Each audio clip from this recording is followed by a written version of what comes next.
Hey, what's up? This is your girl Diamond. So tell me something. Do you like this dress?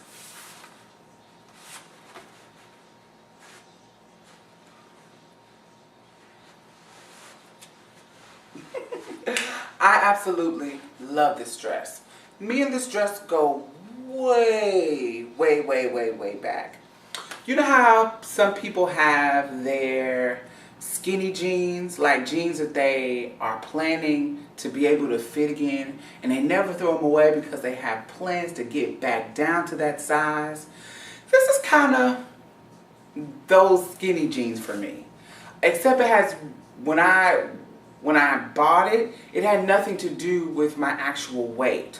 I actually wanted to fit into this dress as a woman. I wanted my body to fit the dress, totally fit it. Because when I bought this dress, I was 19 years old. And let's say that I wasn't as developed as I should be, but as a 19-year-old woman. But, you know, this was my dress that was once I fitted, I knew that I was going to be done with my feminine figure. So this was kind of like my skinny jeans, except it was my woman dress. When you can fit this, you're definitely a woman. When I saw it on the website, I couldn't afford it. But it had everything that I needed in a dress. I could wear it covered up like it's a jacket in the wintertime and really just, you know, feel real badass, like this kind of like a superhero type look, you know. Or I can get really risque and unzip it from the top and really, you know, jazz it up a little bit.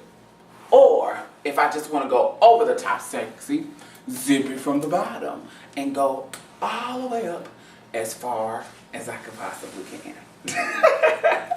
So, you know, whatever I wanted to do, I could do with this dress. And it showed if you have body down here, it showed if you had body up here, and it just showed everything you needed to have. So, you can understand why it was my woman dress at 19. But this lesson that I learned from getting this dress, I'm going to talk about right now. Because it not only was my physical woman dress, it was my mental woman dress. So, would you like to hear the story? Alright, here we go. So, I was 19 years old and it was my freshman year in college. When you go to a HBCU, of course you go there for education, of course. But a thing that is maybe a little different from other schools is there is a slight more emphasis on fashion, on looking good. So everybody is trying to be fly, flyer than the next person. And because I went to a high school like this, I was pretty prepared for this type of environment. I moved from Indiana to Mississippi, and so this is my first introduction to the South. This is my first introduction to the Southern life, all of that kind of stuff. It was a culture shock. First thing I noticed is that the girls' bodies in the South is way different from the girls' bodies up north. I don't know what it is. It's in the water or the food or whatever it is. It just seems like the Southern girls, especially at my school, they just had a little extra this and a little extra that. So their bodies was on point. Just super developed. Me looking at all these girls and me being skinny and, you know, I did a little something, but I wasn't prepared like I should be at 19 physically to compete or be on the level of some of these girls. Because some of these girls look like they just got off of the King magazine. And this was in their peak as far as look, you know.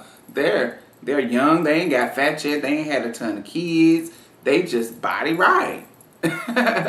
So, you know, when I came to school, I wanted to compete on that level, but I wasn't there yet. I wasn't there. End of story. I wasn't there. But I was fashionable, so I had to give that. I was fashionable. But I wasn't fitting the clothes like they were. Simple as that. So anyway, when you're done with your classes and you live on a college campus and this is not your home city, you really have nothing to do except for stay on campus. Usually my daily activity after classes, I will go to the cafeteria and get dinner, and then I will go directly to the computer lab.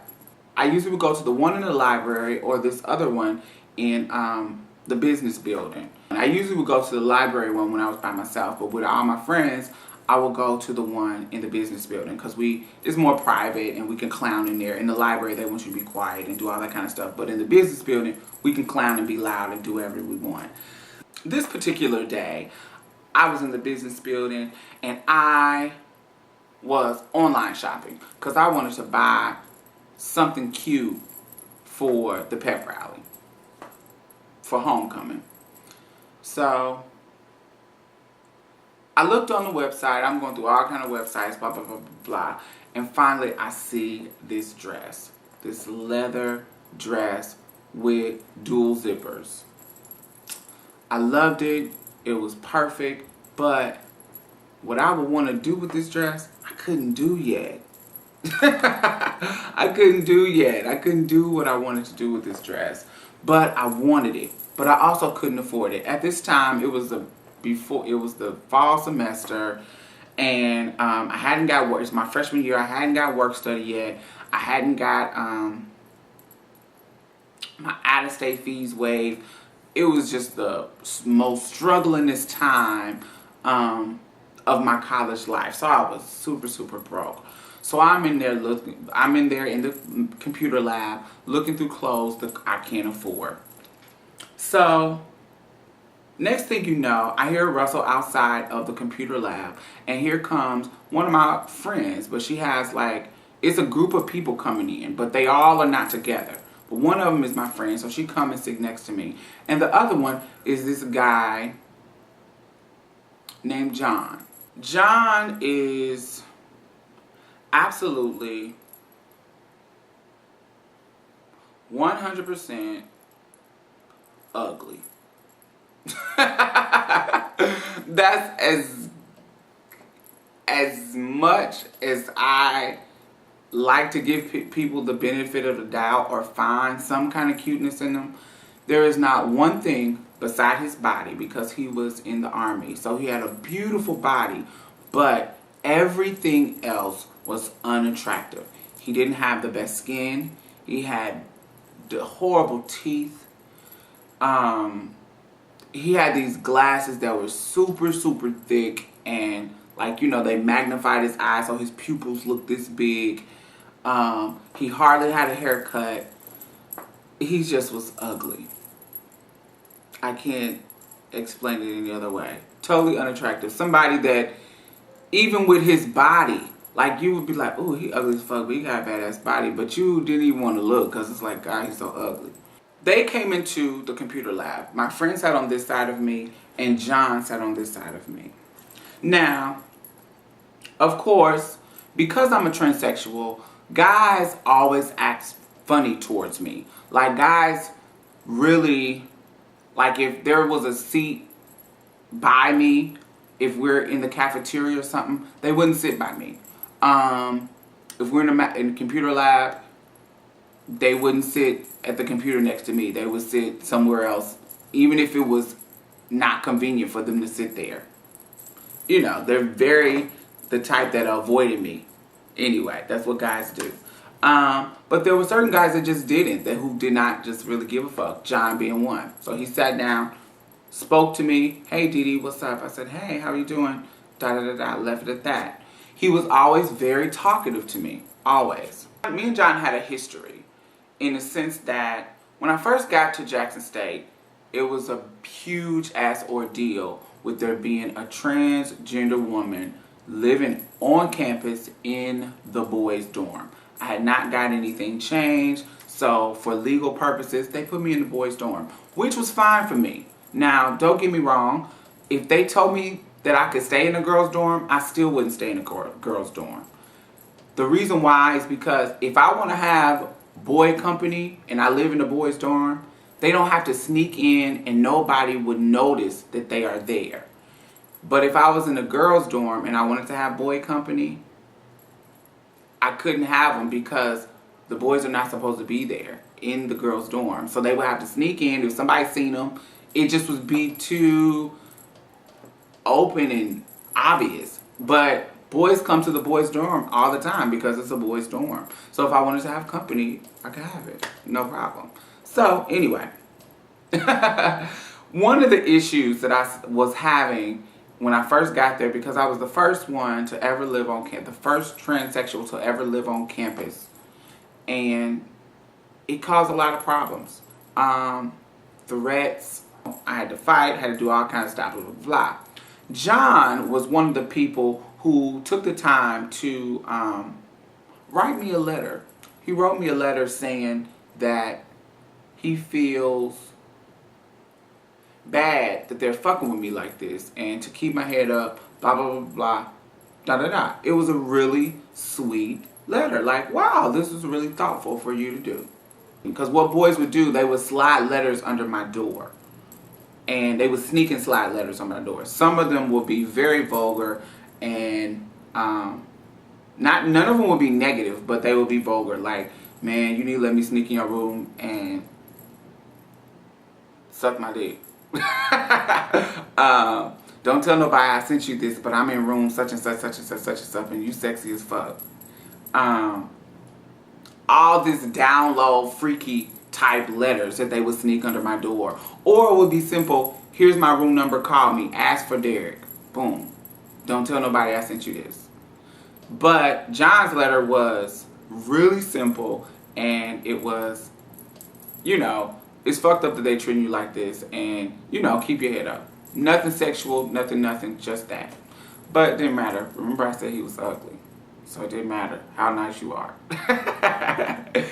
Anyway, so back to the computer lab. I'm sitting here, John is sitting there, my friend is sitting there. So I'm looking through this website for the dress.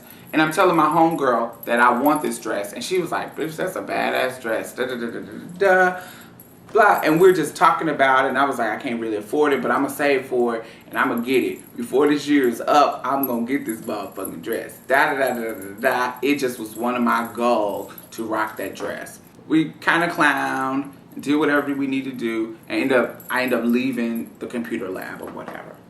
So that was in the fall semester. I didn't get the dress for homecoming. I didn't get the dress, period. So spring semester come. Now spring semester, of course, it's the springtime. It's still kind of cold early on, like January, February, da da da da da. I got adjusted to the school life, and I got my work study. They waived my out-of-state fees. So my refunds getting back was bigger because I didn't have to pay out-of-state fees, you know, and I'm getting work study. So my pockets is looking extra right. Everything is as good as it needs to be. So my birthday's in February. You know, spring semester starts in January. So my birthday's in February, and I told myself that once I get my, in February is when we get our refund. I said that when I get my refund, I am going to buy the dress for my birthday and rock it. Right before my birthday, I'm supposed to get my refund check, and I do not. They hold it up, and blah, blah, blah, blah, blah. All this kind of bullshit started to happen. And then when I did get the money, it wasn't as much as I thought it was going to be. And, you know, I really had forgot about the dress, and it really wasn't. I had other stuff that I could buy. I had bought some shoes, and, you know, I bought other stuff, so I really wasn't thinking about the dress anymore. Even though I wanted it, I still would go back and look and da-da-da-da-da, see what the price is, if the price is going to go down, and, you know, that kind of stuff. My birthday comes around. At this point, my work study job is that I am an RA of my dorm. So I work in the office, and certain hours in the office, I'm there to answer the phones, open people's doors, you know, just work in the office or whatever. So it's my birthday. I'm feeling kind of down because I'm not with my family and I don't have any of my friends, my hometown friends. Like, I have my school friends, but I'm feeling kind of down, and I'm in the office on the night of my birthday because I don't have any friends to take me out, and I'm kind of feeling like super depressed.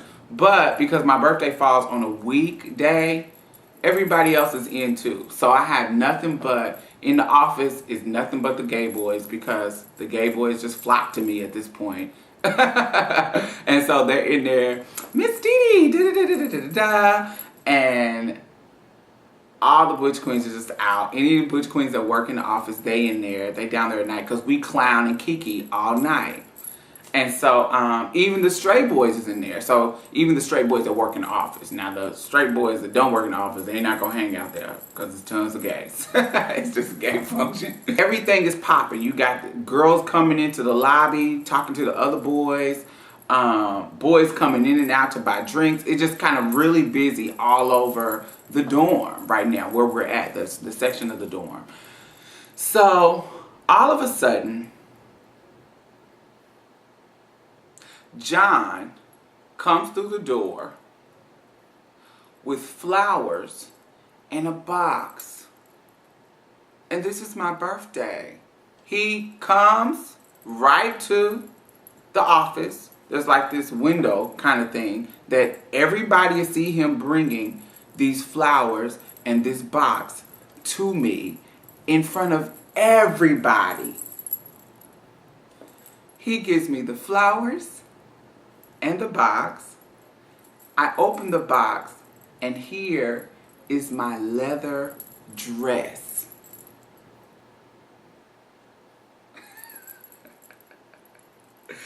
Now, if you remember, I told you that he was sitting next to me when I was looking at the dress on the website months before this. And he remembered that I wanted the dress. And he bought it for me for my fucking birthday. And brought me some damn flowers.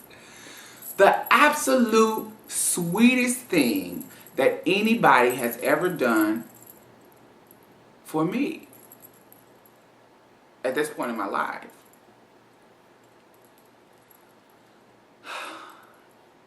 And do you know what? My arrogant, immature, childish, stupid ass, instead of me thinking that this was the greatest, wonderfulest thing, I was embarrassed. I was ashamed and embarrassed that this dude that I thought was so ugly was doing this in front of everybody.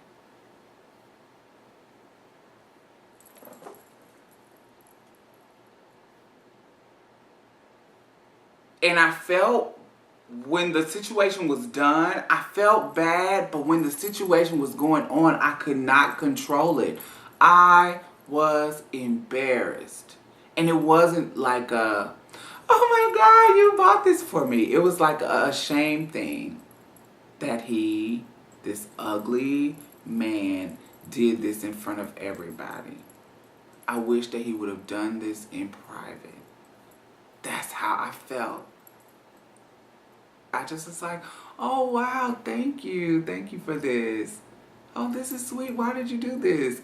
I wasn't rude, but I wasn't like I would have been, like if this was somebody fine.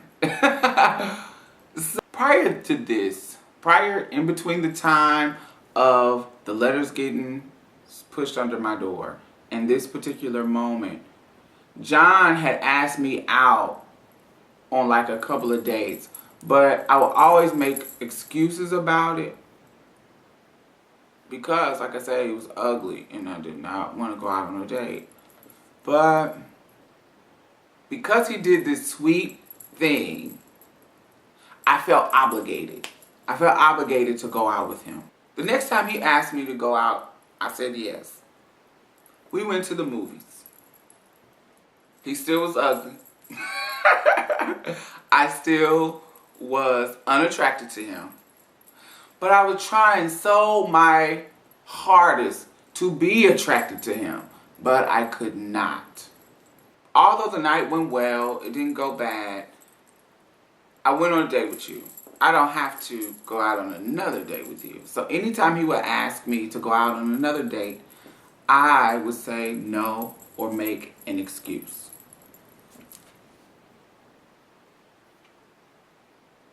At the end of the school year,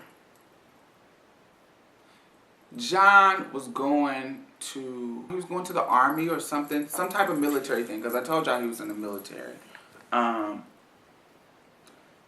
At the end of the year, John sent me a letter, the last letter. And the letter said, in other words, it basically said that he is leaving Jackson State and he wanted to let me know that I was one of the highlights of his stay in Jackson. And that I inspired him to accept himself and to love himself like I did. By me just being on campus and being who I am. This is what he meant. By me just being who I am and not giving a fuck about people, it made him love himself more. And he appreciates me for that. And he knows that, what did he say? He said he knows that I may not be attracted to him, but he hopes that I find somebody that will love me unconditionally. He said other stuff, but that's the gist of the letter. That I made him proud of himself by being who I am, how I not give a fuck. And that he hopes that I find someone that would love me unconditionally. It was so fucking sweet. And as my life went on through experiences in love and heartbreak with fine men, I always would think about John. I would think about John like, I wonder what John is doing. I wonder did he find a wife? I wonder what happened to him? I wanted to know if things got better for him. The lesson that I learned from the dress, and I still have the dress and I won't let it go, is if I wasn't so, at the time, superficial and gave him a chance, it could have really worked out. Because he really showed me what I wanted to see in a guy that I didn't know at the time. Because remember, I was young, so I was kind of naive to the whole transgender thing and how guys was down low. I knew that they were, but I just thought that was it. I didn't know the importance of a guy who would do something that sweet in front of everybody. I didn't know the importance of a guy who was that thoughtful, who would remember something that you showed him months ago just to give it to you on your birthday 3 or 4 months later. I didn't understand the importance of him taking the time to write a letter to me to tell me to keep my head up. In the midst of all those freak, disgusting letters that I was getting, I didn't understand the importance of what he was saying to me.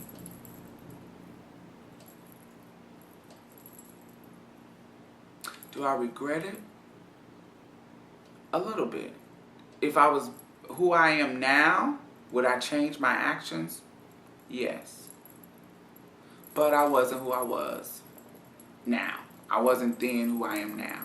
So, you know, I had to learn my lesson. I had to learn the lesson. And just like my body can fit the dress now, my mind is mature enough and woman enough to fit that scenario. So if that scenario happens again, I'll be able to fit it. I hope you enjoyed the story. This is your girl Diamond.